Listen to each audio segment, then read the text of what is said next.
Hey friends, welcome back to my channel. So आज का vlog जो है वो बहुत ही दुख भरा हुआ व्लॉग है, क्योंकि ये देखें, मेरा कुछ एक्सीडेंट हो गया था प्रिंट मेकिंग की क्लास में। और वो कैसे हुआ मैं आपको धीरे धीरे बताती हूँ, लेकिन अभी बहुत ही दर्द है और मुझे पता नहीं कि मैं बाकी व्लॉग्स कैसे बनाऊँ। और उसके अलावा क्योंकि मैं लेफ़्ट हैंडेड हूँ, मैं राइटिंग, लिखना करना, चॉप स्टिक्स यूज़ करना, बहुत सारे काम लेफ़्ट हैंड से ही करती हूँ। इवन मेकअप भी लेफ़्ट हैंड से ही करती हूँ। तो अभी ना मेरा लेफ़्ट हैंड ही चला गया है, बहुत ही दर्द है यहाँ इस पूरे एरिया में। तो अभी लाइफ बहुत ही मुश्किल हो गई है। तो अभी राइट हैंड ही बचा है, बस दुआ करें कि जल्दी से मेरा लेफ़्ट हैंड ठीक हो जाए। तो काम करते करते ये कैसे ठीक ख़राब हो गया, चलो मैं आपको बताती हूँ चलते चलते। तो हुआ कुछ ऐसा था कि प्रिंट मेकिंग की क्लास के बाद सारा हमें जो सफाइयाँ करनी होती है वो सफाई कर रहे थे। और ऊपर से ना मेरी ही गलती है, क्योंकि मैंने क्या किया, रोलर के अंदर हाथ डाल के, वो कुछ ऑटोमेटिक रोलर था, बस ऑन करने से ही चल जाता है, तो मेरी ही गलती है। मैं टॉवल उधर डाल के साफ़ कर रही थी और मेरा जो हाथ है वो रोलर के ऊपर था, टॉवल फिर मेरा हाथ, तो साफ़ ऐसे हाथ रखा मैंने और जैसे ही ऑन किया, क्योंकि इतना प्रेशर होता है ना मशीन का कि ऐसे अंदर चला गया हाथ और यहाँ पूरा डैमेज हो गया। एक्सरे वगैरह सब कुछ करवा लिया है मैंने, डॉक्टर को कल दिखाया। कल बहुत ही हालत ख़राब थी, मुझे बहुत ही डिजीनेस हो गई थी, मेरा हाथ जो है वो अंदर चला गया था, फिर मैंने खींच के निकाल दिया था, यहाँ तक गया था, तो स्किन थोड़ी उतर गई थी और थोड़ी ब्लीडिंग हुई थी और बहुत अच्छी खासी सूजन हो गई थी। तो जैसे ही मैंने हाथ बाहर निकाला सब कुछ ब्लैकआउट हो गया था। आप देख सकते हैं ये पूरा सूजा हुआ है अभी, ये उंगलियां दोनों, और इस एरिया से भी सूजा हुआ है। तो इसलिए उन डॉक्टर ने बैंडेज बहुत टाइट करके बांधी है ताकि ठीक हो जाए, और कुछ मेडिसिन भी लगाई है जहाँ पर ज़ख़म हो गए थे। तो रोलर जो है ना जब मेरे हाथ के अंदर चला गया था, मुझे पूरे डिजीनेस हो गई थी और ब्लैकआउट हो गया था। मैं पूरा नीचे बैठ गई थी, बस दिल कर रहा था कि लेट जाऊँ कच्चे, मतलब फ्लोर में कैसे कोई लेटे, तो पर मेरा दिल कर रहा था मैं लेट जाऊँ, क्योंकि मुझे बहुत ही चक्कर आ रहे थे। तो कुछ देर तक मैं ऐसे ही बैठी थी, आसपास पूरे कोरियंस आ गए थे मेरे। तो फिर ना मैं एक अलग से कमरे में गई, थोड़ा रेस्ट किया और दुआ कर रही थी कि अल्लाह करे मुझे थोड़ी हिम्मत आए, ऐसा ना हो मेरी बेइज्जती हो जाए कोरियंस के सामने। लेकिन ना फिर मैं थोड़ा सेट हुई, मैंने शुगर पानी वगैरह पिया, पेन किलर खाया, और फिर मैं डॉक्टर के पास जल्दी से ही गई। और उसने कहा कि चलो देखते हैं आपको, कल मैंने दिखाया था तो आज उसने बोला ज़रूर आप फिर से आएँ, क्योंकि हाथ जो होता है वो बहुत ही सेंसिटिव होता है। तो अभी हम लोग डॉक्टर के पास जा रहे हैं, मैं आप लोग को लेके चलती हूँ। उसके अलावा मंडे को फिर से, मतलब एक दूसरा दिन छोड़ के तीसरे दिन फिर से जाना है बैंडेज करवाने। तो प्लीज़ प्रे फॉर मी, अभी चलें। और आज मैंने इतना खास तैयार और मेकअप भी नहीं किया, क्योंकि बहुत ही मुश्किल है, मतलब खुद का वो करना ना, बाल बनाना एक हाथ से, फिर ना, क्योंकि ये हाथ इतना मूवमेंट नहीं होता और ना ही मुझे मूवमेंट करनी चाहिए।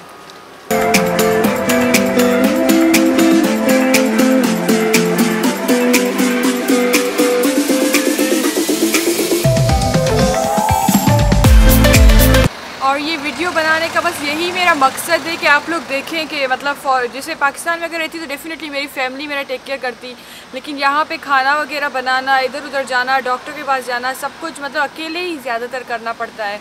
तो ये कितना मुश्किल हो जाता है अगर आपको कुछ अच्छा खासा एक्सीडेंट हो जाए। अल्लाह का शुक्र है मेरा इतना नहीं हुआ, लेकिन उन लोगों के साथ क्या होता होगा जिनका बड़े बड़े एक्सीडेंट्स होते हैं, अल्लाह उनको सेहत दे और ऐसे एक्सीडेंट से हमें बचाए। और जस्ट मैंने डॉक्टर का चेकअप करवाया और इस बैंडेज के साथ पाकिस्तानी 40,000 कितना होता है, 4,000 ना, 4-5 हज़ार तक मेरा बिल आया था। और आज फिर से एक बिल आएगा, क्योंकि मेरी कोई इंश्योरेंस नहीं है तो बिल ज़्यादा आता, अगर इंश्योरेंस होती तो हाफ आता। और यार यहाँ की जो बसेस है ना वो मतलब ऐसे है कि आप किसी अम्यूज़मेंट पार्क के अंदर हो, और ऐसी राइड है जिसमें आपको खुद को कंट्रोल करना है। बहुत इतना रफ बस चलाते हैं कि कोई अगर एक हाथ वाला हो कैसे करे, कार्ड लगाऊं कि बस को पकड़ूं, बस मतलब फास्ट ही चल जाती है और पूरा ऐसे ऐसे हिलती रहती है। तो यहाँ की बसेस बहुत ही ख़राब है, मतलब कंट्रोल करना पड़ता है अगर आप खड़े हो उधर।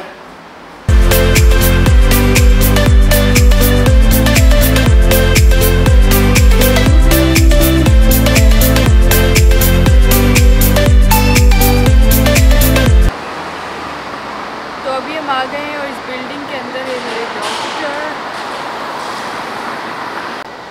और जो डॉक्टर है वो ये 3rd फ्लोर में है और उसका है किम यांग चोंग ह्योंग वीक्वा।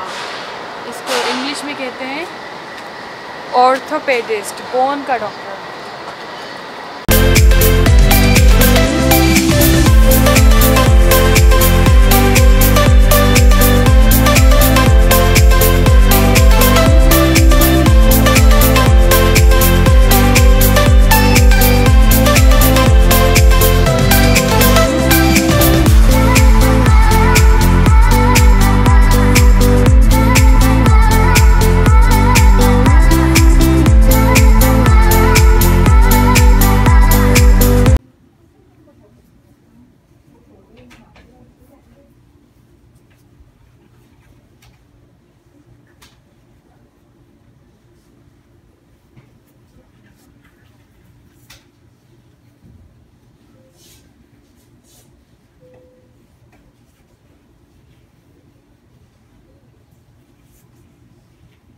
압박을 해줘야 피가 덜 나와요.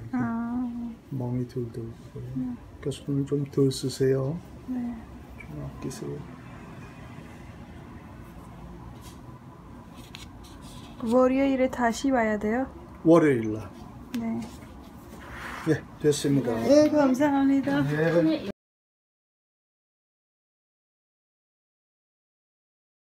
तो अभी डॉक्टर को दिखाया, आप लोगों ने देखा कैसे उसने बैंडेज खोल ली और बहुत ख़तरनाक वाला प्रोसेस जो है वो मैंने रिकॉर्ड नहीं किया क्योंकि दिखने में अच्छा नहीं लगता वो ब्लीडिंग वगैरह साफ़ करना, तो इसलिए मैंने वो रिकॉर्ड नहीं किया।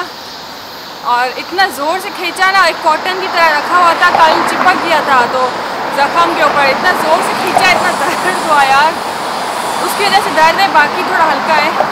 डॉक्टर ने कहा हाथ को ऐसे रखो और बिल जो आया है ना वो मेरा ना 20,000 कोरियन, पाकिस्तानी 2,000, और ना 2 हफ्ते लगेंगे ठीक होने में। यार मैं तो टेंशन में आ गई, बाकी काम इधर उधर के कैसे करूँगी, 2 हफ्ते ऐसे हाथ में बैंडेज। हाय अल्लाह।